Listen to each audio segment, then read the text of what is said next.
ഞാൻ വായിച്ചു, ഇംഗ്ലണ്ടിലെ ഓരോ യൂറോപ്പിലെ വീടുകളിൽ ഈവനിങ് ഡിവോഷനിൽ അവർ ബൈബിൾ വായിച്ചതിന് ശേഷം വായിച്ചിരുന്നത് മിഷനറി കഥകളാണ്. ഞങ്ങളടുത്ത് മലമണ്ടയ്ക്ക് ഒരു സ്കൂൾ നടത്തുന്നുണ്ട് സാറേ. അവിടേക്ക് ഞാനും പ്രീതിയും കൂടെ നടന്നു പോകുന്നുണ്ടേ ഇടയ്ക്ക് ഇരുന്ന് കയറാൻ മലയാണ് സാറേ. അവിടേക്ക് ഒരു മിഷൻ സംഘടന ഒരാളെ അയച്ചു, അയാൾ മരിച്ചു. രണ്ടാമത്തെ ഒരു കുടുംബം പോയി, രാത്രി സ്ത്രീക്ക് അസുഖം, ആരും കൊണ്ടുപോകാനില്ല, മുളങ്കമ്പേ വെച്ചോണ്ട് പോകണം, നാളെ രാവിലെ കൊണ്ടുപോകാമെന്ന് പറഞ്ഞു, അവർ മരിച്ചു. മൂന്നാമത്തെ ആൾ മരിച്ചു. നാലാമത് ഇനി ആര് പോകും?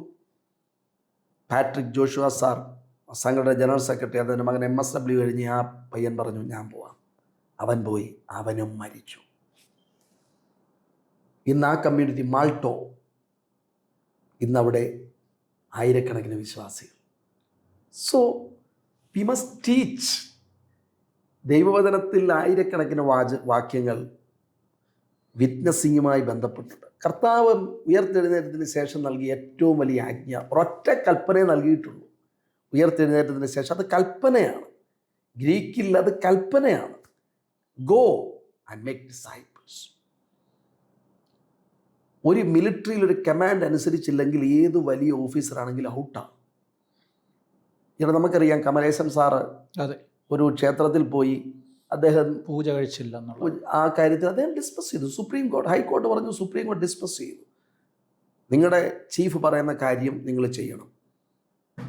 ലോകത്തിൻ്റെ ചീഫ് കമാൻഡന്റ് ദൈവസഭയോട് പറയുകയാണ്, go and make disciples. Are we obeying? നമ്മുടെ ചർച്ചിൻ്റെ മിഷനറി അനുവാദം എന്തോ സാറേ? ഇവിടെ എന്തൊക്കെ കാര്യങ്ങൾ ചെയ്യാൻ ആളുണ്ട്, പക്ഷേ സുവിശേഷ വേലയ്ക്ക് ആളില്ല. എന്താ കാരണം? Church is not teaching. It is a dangerous situation.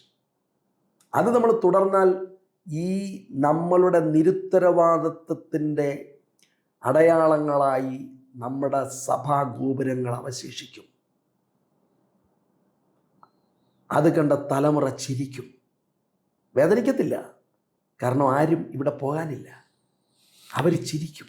ഇംഗ്ലണ്ടിൽ സംഭവിച്ചത് തന്നെ കേരളത്തിലും സംഭവിക്കും. ഇതെന്തുകൊണ്ട് മനസ്സിലാവുന്നില്ല? Why we are not focusing on what we should focus? എന്തുകൊണ്ട് നമ്മുടെ പ്രൈമറി പർപ്പസിനെ നമ്മൾ തിരിച്ചറിയുന്നില്ല? സഭയ്ക്കുള്ളിലുള്ള ആളുകൾക്ക് വേണ്ടിയുള്ള മാത്രമല്ല. ഒരു ദേവദാസൻ പറഞ്ഞു, church is an agency which is existing for the wellbeing of its non members. നമ്മൾ നിൽക്കുന്നത് നമ്മുടെ ചുറ്റുപാടുമുള്ളവർക്ക് വേണ്ടിയാണ്. അങ്ങനെ ആയിരിക്കണം.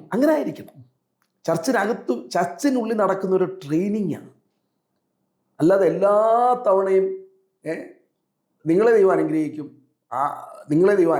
No no no no. നമ്മൾ എത്രയോ അനുഗ്രഹിക്കപ്പെട്ടു. പണമാണോ അനുഗ്രഹം? അല്ല.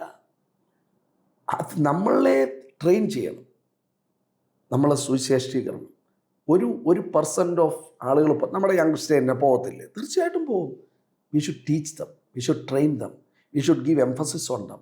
എവറി വീക്ക് ചർച്ചിലൊരു മിഷൻ ചലഞ്ച് ഉണ്ടാകണം. എബി മാത്യു ഒരിടത്ത് പോയി പ്രസംഗിച്ചാൽ പറയും, പുള്ളിക്ക് വരെ പണിയൊന്നുമില്ല, പുള്ളി പോയി ഞങ്ങളുടെ ഭാവിയും കളഞ്ഞ് പോകത്തില്ലെന്ന് പറഞ്ഞു. പക്ഷേ ചർച്ച ലോക്കൽ സഭയിൽ തന്നെ പ്രസംഗങ്ങൾ ഉണ്ടാകും. ഉണ്ടായാൽ മോനെ ഞങ്ങൾ കൂടെ ഉണ്ടാ, ഇവിടത്തെ ഓഫീസർക്ക് കിട്ടുന്ന ഫെസിലിറ്റി നിനക്ക് അവിടെ കിട്ടും, നീ പോകുമോ? ഞങ്ങൾ ഇതിനെ കാണാൻ വരും. They will go.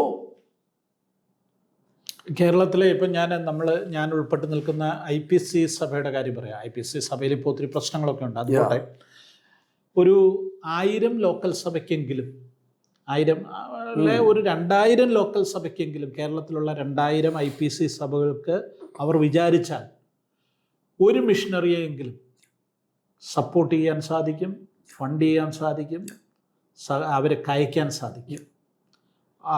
ഒറ്റയടിക്ക് 2000 മിഷണറിമാരെ ഇന്ത്യയുടെ വിവിധ ഭാഗങ്ങളിൽ അയക്കാൻ സാധിക്കും. പക്ഷെ അതിനുള്ളൊരു സ്ട്രാറ്റജി ഉണ്ടാക്കാനോ അതിന് ജനത്തെ മോട്ടിവേറ്റ് ചെയ്യുവാനോ നമ്മുടെ ലീഡേഴ്സിന് സാധിക്കുന്നില്ല എന്ന് പറയുന്നത് വളരെ നിരാശാജനകം. ഞാൻ PM സാറിൻ്റെയൊക്കെ പ്രസംഗങ്ങൾ കുമ്പനാട് ഇങ്ങനെ മുഴങ്ങിക്കേൾക്കുന്നത് ഞാൻ ഓർക്കുന്നുണ്ട്.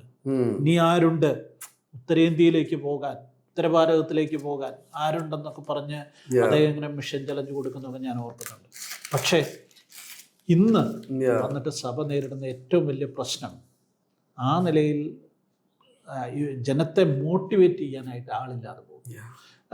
വേറൊരു കാര്യം പറഞ്ഞാൽ സാറേ, സാറിൻ്റെ മിഷനുമായിട്ട് ബന്ധപ്പെട്ട അല്ലെങ്കിൽ ബീഹാറിലെ പ്രവർത്തനങ്ങളുമായി ബന്ധപ്പെട്ട് കേരളത്തിലെ പല സ്ഥലങ്ങളിൽ നിന്ന് വിശ്വാസികൾ, അതെ. പാസ്റ്റേഴ്സ് അതെ. ഒക്കെ അവിടെ നിരന്തരം വരികയും ആ മിഷനിൽ ചില ആഴ്ചകൾ ഒന്നിച്ച് താമസിക്കുന്നു. നമ്മൾ നെപ്പോളിയൻ സാറിൻ്റെ കാര്യം പറഞ്ഞതുപോലെ അതെ. നൂറുകണക്കിന് ആളുകൾ ഇങ്ങനെ ഇതുമായിട്ട് റിലേറ്റഡ് ആയിട്ടുണ്ട്. എനിക്ക് തോന്നുന്നില്ല കേരളത്തിലെ അല്ല ഇന്ത്യയിലെ ഏതെങ്കിലും ഒരു മിഷനുമായിട്ട് ബന്ധപ്പെട്ട് ഇതുപോലെ മലയാളികൾ കണക്റ്റഡ് ആയിട്ടുള്ള ഒരു ഉണ്ടെന്ന് എനിക്ക് തോന്നുന്നില്ല. എങ്ങനെ സാധിച്ചെടുത്തു സാർ? സാറേ, കഴിഞ്ഞ ദിവസം എന്നോട് ഒരാൾ വന്നിട്ടേ, പുള്ളി അമേരിക്ക താമസിക്കുന്നതാ. പുള്ളി വന്നിട്ട് പറഞ്ഞു, ഒരാഴ്ചയായുള്ളൂ, പുള്ളി പറഞ്ഞു എനിക്ക് നിങ്ങളോട് ദേഷ്യം തോന്നുന്നു പറഞ്ഞു. അപ്പൊ ഞാൻ പറഞ്ഞു, സഹോദരൻ നമ്മളൊന്നും കാണാറ് പോലും ഇല്ലല്ലോ, നമ്മൾ ആകെ 2 തവണ കണ്ടിട്ടുള്ളല്ലോ, എന്തിനാ ദേഷ്യപ്പെടുന്നത്? ഞാൻ എവിടോട്ട് ചെന്നാലും ഞാൻ പറഞ്ഞു, ഞാൻ അദ്ദേഹത്തിന്റെ ഫാദറാണ് ഞാൻ ആദ്യം ചെന്നപ്പോൾ കാണുന്നയാള്. അപ്പൊ ഇദ്ദേഹം പിന്നെ അമേരിക്കയിൽ പോയി. അപ്പൊ പുള്ളി പറഞ്ഞു, ഞാൻ എവിടോട്ട് ഞാൻ പറയും ആ കാസെ നിങ്ങൾ എവിടുന്നാന്ന് ചോദിക്കും. അദ്ദേഹം പറയും, ഞാനിങ്ങനെ my father was in Bihar, he was the pioneering missionary there and I was grown up there എന്നൊക്കെ പറഞ്ഞ് പുള്ളിയെ പറയാൻ സമ്മതിക്കത്തില്ല. ഒന്നാമത്തെ വാചകം കഴിയുമ്പോഴേ ബീഹാറെന്ന് കേൾക്കുന്നുണ്ട്. പുള്ളി പറഞ്ഞ അവസാനം ഞാനങ്ങ് സഹിയിട്ടു, എനിക്ക് നിങ്ങളെ കണ്ട പിടിച്ച് കീറി. തമാശയായിട്ട് അല്ല, സിൻസിയർ ആയിട്ടും പറഞ്ഞതാ. അതായത് എടാ ഇയാളാണ്. അപ്പൊ ചോദിച്ചു, നിങ്ങൾ എവിടൊക്കെ അമേരിക്ക വന്ന് പോകുന്നത്? ഞാൻ പറഞ്ഞു, സാറേ ഞാൻ ഇവരെ പോയിട്ട് ഇതുവരെ അമേരിക്ക വന്നിട്ടില്ല. അപ്പൊ സാറേ ഇതിന് എന്നോട് ദൈവാത്മാവ് പറഞ്ഞു, യു ബി ഹിയർ, നീ ഇവിടെ ഉണ്ടായിരിക്കണമെന്ന് പറഞ്ഞു. അത് മാത്രം ഞാൻ ചെയ്യുന്നു. വേറെ പിന്നെ ഞാൻ ചെയ്യുന്ന ഈ ഇലിറ്ററേറ്റ് ആളുകളോട് സുവിശേഷം പറയാം, അത് മാത്രമാണ് ചെയ്യുന്നത്. അപ്പൊ ദൈവം പലരെയും ദൈവം ഇങ്ങനെ, അതൊരു ദൈവദാസൻ എന്നോട് പറഞ്ഞു, എനിക്കൊരു പരിചയമില്ലാത്തൊരു മനുഷ്യൻ 24 വർഷം മുമ്പ് എന്നോട് പറഞ്ഞു, ഞാൻ ഇങ്ങനെ പോയപ്പോൾ ഒരു കൂട്ടുകാരനെ അങ്ങോട്ട് കയറ്റി വിട്ട് ഞാൻ പോകുമ്പം നിന്ന് പ്രാർത്ഥിച്ചിട്ട് പോകാമെന്ന് പറഞ്ഞു. അത് കഴിഞ്ഞ് അദ്ദേഹത്തെ ഞാൻ ഇതുവരെ കണ്ടിട്ടില്ല, ജെറമി സുന്ദർരാജ്, ഒരിക്കലും കണ്ടിട്ടില്ല. അദ്ദേഹം പറഞ്ഞു, I'm seeing hundreds of people taking baptism. വർഷത്തിൽ 2 പേര് പോലും എടുക്കുന്നില്ല, എന്തോ ഈ പറയുന്നത്? I'm seeing people coming to your place and they are getting healed. സാറേ, കഴിഞ്ഞ ദിവസം ഒരു സ്ത്രീ വന്നിട്ട് പറയാം, ഞാൻ ഒരു പിടി മരുന്ന് കഴിക്കുമായിരുന്നു, ഞാനും ഭർത്താവും. പുള്ളിക്കാർ ഭർത്താവ് അവിടെ ഇരിക്കുക, ഇങ്ങോട്ട് വന്നേ. അപ്പം ഇതറാവെന്ന് പറഞ്ഞു. പുള്ളി ഇരുന്നില്ല, പുള്ളി അവിടെ രാത്രി പ്രാർത്ഥനയ്ക്ക് വന്നതാ. അപ്പോൾ പറഞ്ഞു, പുള്ളി വന്ന് ഇതറാവനാ എന്ന് പറഞ്ഞ് ഇങ്ങോട്ട് വിളിച്ചു ചേർത്ത്. മിലിറ്ററിക്കാരനാ, ഞാനും ഭർത്താവും. അവസാനം ആരോ ഞങ്ങൾ യേശുവിനെ പറ്റി പറഞ്ഞു. ഞങ്ങൾ ഇവിടെ പ്രാർത്ഥനയ്ക്ക് വരാൻ തുടങ്ങി, രാത്രി പ്രാർത്ഥനയ്ക്ക്. ഞാൻ സ്ത്രീ ആദ്യമായിട്ട് കാണുക, ഞാൻ ശ്രദ്ധിക്കുക.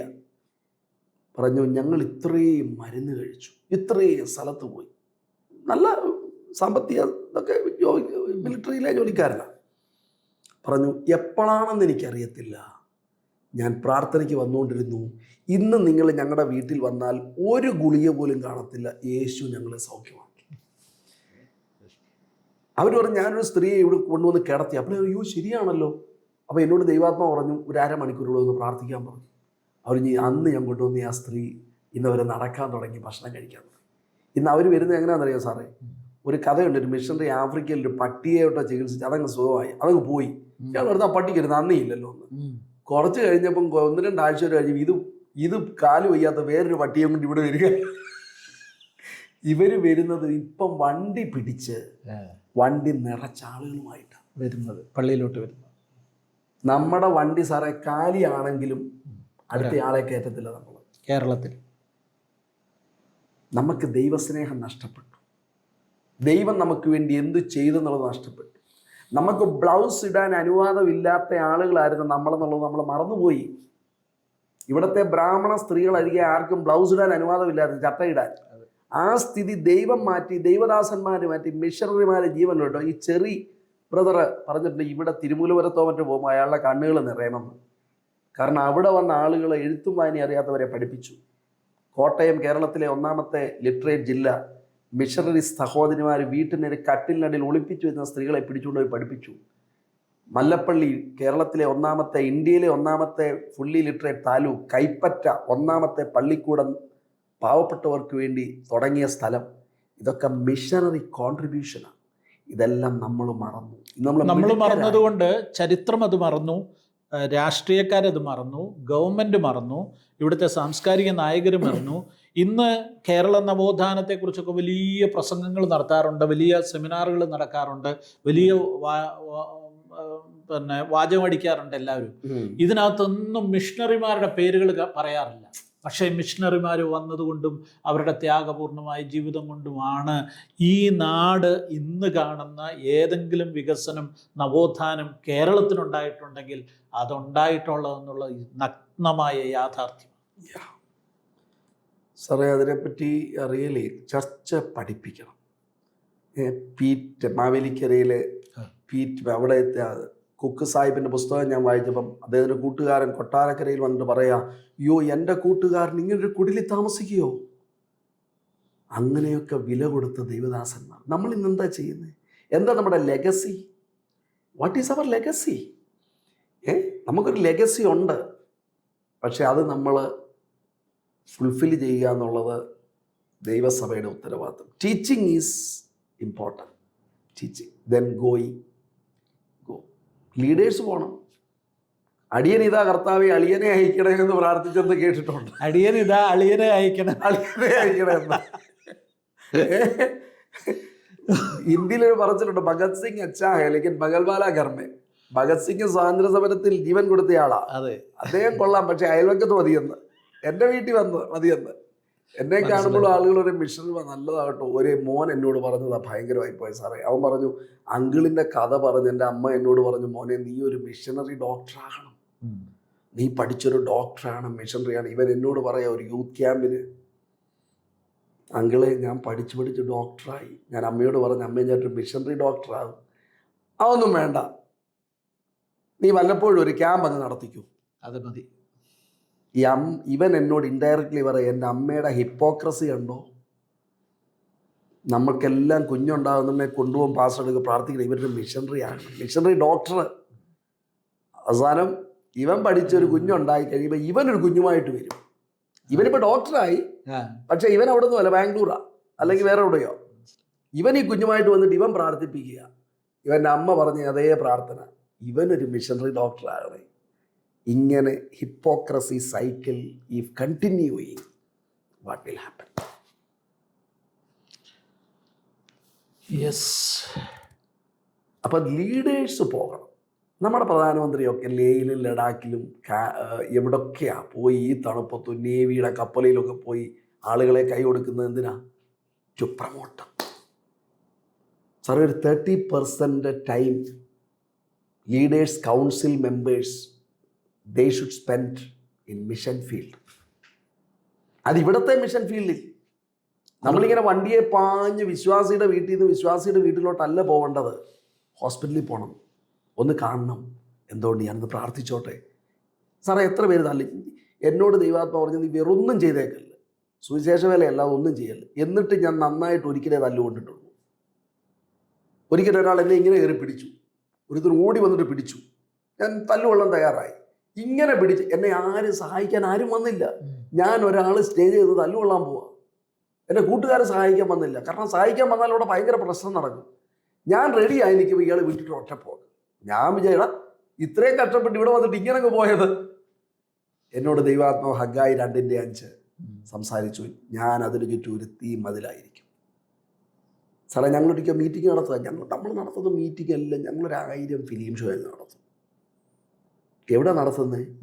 അപ്പം നല്ല സമയമാണ് സാറേ. ഈ സ്ട്രാറ്റജി എന്ന് പറയുന്നുണ്ടല്ലോ, കസ്റ്റമർക്ക് വേണ്ടാത്ത പ്രൊഡക്റ്റ് വിറ്റാൽ ആരെങ്കിലും മേടിക്കുമോ?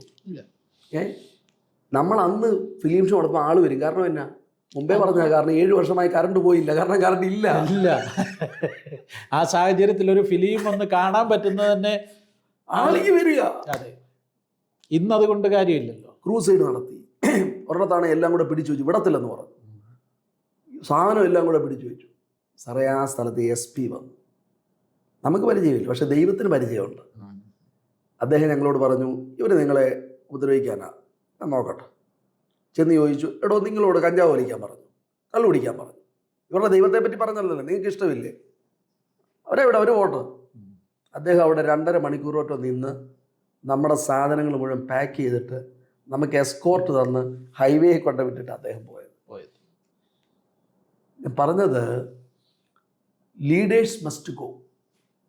ഇച്ചിരി പൊടിയൊക്കെ പറ്റണം, ഇച്ചിരി ചെളിയൊക്കെ പറ്റണം, ഇച്ചിരി വേർപ്പൊക്കെ വരണം, ഇച്ചിരി ചൂടൊക്കെ സഹിക്കണം.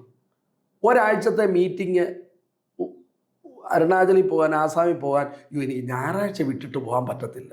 അതേ ഞാൻ 6 മാസത്തെ ഞായറാഴ്ച വിട്ടിട്ട് വേറെ സ്ഥലത്ത് പോകും, അമേരിക്കയിൽ പോകും.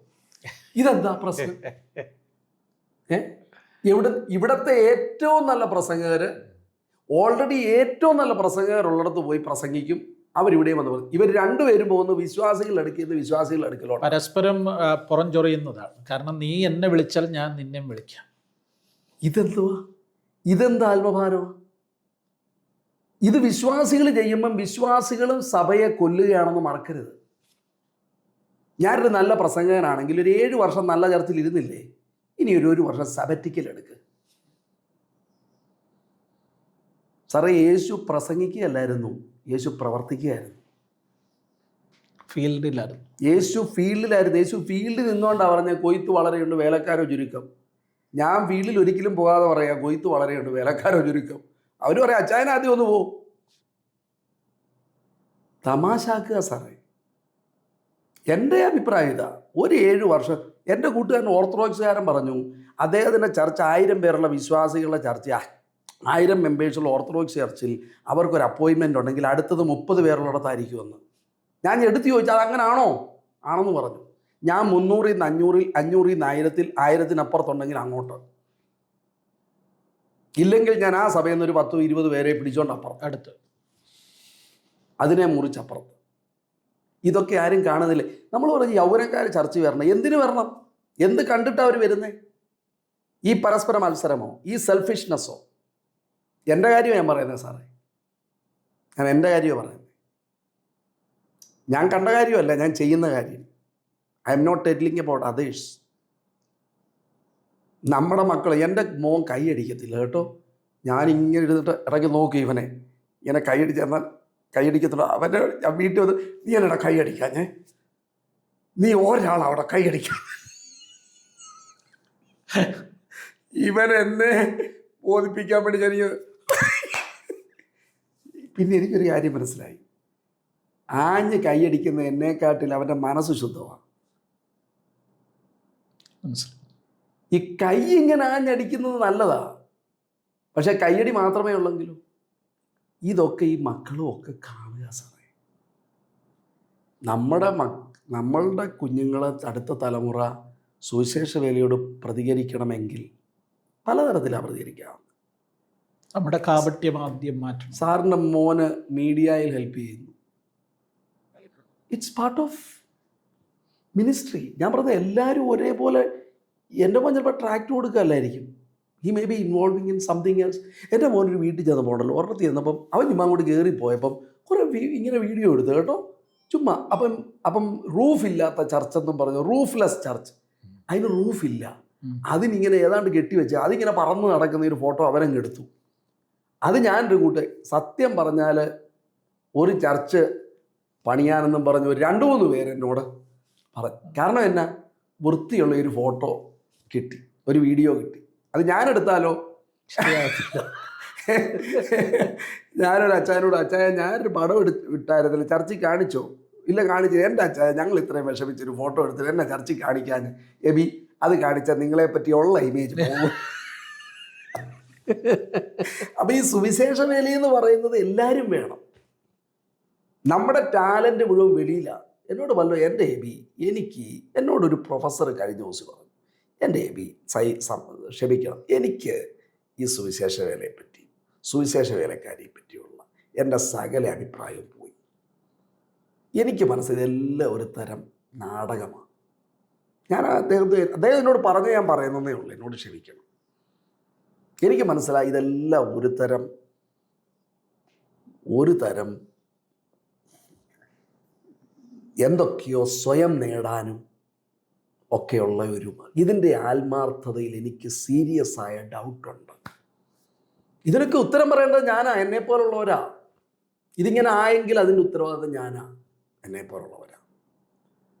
അപ്പം നമ്മൾ മാതൃക കാണിക്കണം. നമ്മൾ സൗകര്യങ്ങളുള്ളടത്തേ ഇരിക്കത്തുള്ളൂ. സാറേ NDA നാഷണൽ ഡിഫൻസ് അക്കാഡമി, നമ്മുടെ അഭിനന്ദൻ സാറൊക്കെ പൈലറ്റ്, അദ്ദേഹത്തിൻ്റെ ആ ടെസ്റ്റൊക്കെ പാസ്സാകണം. 7 ടെസ്റ്റോറ്റോ സാറേ. അത് പഠിച്ചു കഴിഞ്ഞാൽ അവരെ എന്നെ AC കമ്പ്യൂട്ടർ റൂമിൽ ഇരുത്തുകയാണോ? നോ, പറത്തിക്കോളാൻ പറയും ബോർഡറിലോട്ട്. അവിടെ വെടിവെച്ച് വീണു. അതാണ് സാറേ ലീഡർഷിപ്പ് എന്ന് പറയുന്നത്. അതാണ് ചർച്ചിൻ്റെ ലീഡർഷിപ്പ് എന്ന് പറയുന്നത്. ക്രൂശ് എടുത്ത് പോയ ഒരാളുടെ അദ്ദേഹമാണ് നമ്മുടെ റോൾ മോഡൽ. അത് നമ്മൾ പ്രസംഗിക്കണം. അദ്ദേഹം ചെയ്തത് പ്രസംഗിക്കണം. ഇല്ലെങ്കിൽ അപ്പച്ചനില്ലാതെ അപ്പച്ചൻ്റെ ബർത്ത്ഡേ നടത്തിയ പോലെ ഇരിക്കും. അപ്പച്ചനകത്തെ മുറിയില്ല, പാവം പട്ടിക്ക് കൊടുക്കുന്ന പാത്രത്തിൽ ചില ചോറ് കൊടുത്ത് അവിടെ ഇരുത്തിയിട്ടുണ്ട്. ഇവിടെ വലിയ ആഘോഷം, ഇവിടെ ഭയങ്കര ആഘോഷമാണ് അപ്പച്ചൻ്റെ പേരിൽ. കാരണം അപ്പച്ചൻ മെലിഞ്ഞിങ്ങനെ ഇരിക്കുക. അപ്പച്ചൻ വന്നാൽ ഗ്ലാമർ പോകും. ഗ്ലാമർ ഇല്ലാത്ത ഒരാൾ ദേ അവിടെ തൂങ്ങി കിടക്കുന്നു. അദ്ദേഹം പറഞ്ഞത് ചെയ്യണമെങ്കിൽ go take the cross. Okay,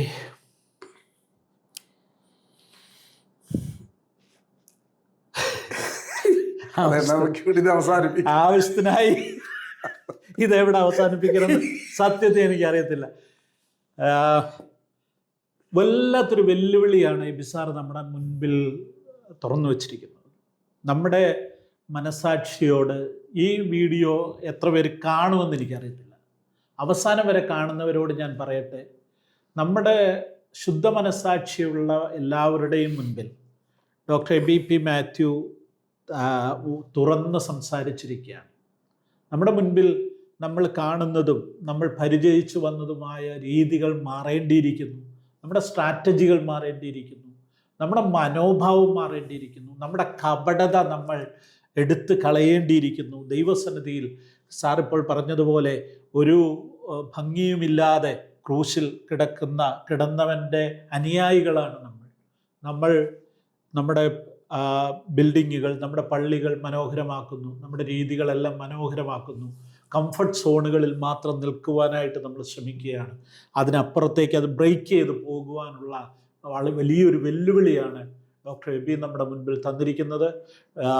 AB sir തുടർന്നും നമ്മളോട് സംസാരിക്കും. മേ ബി ഒരു 2 മാസത്തിനുള്ളിൽ വീണ്ടും നമുക്കൊന്നുകൂടെ ഇതേപോലെ ഇരിക്കുവാൻ സാധിക്കും. ഒരുപക്ഷെ ഞാൻ ചിന്തിക്കുന്നത് ബീഹാറിൽ വെച്ച് നമുക്ക് ഷൂട്ട് ചെയ്യാൻ പറ്റും.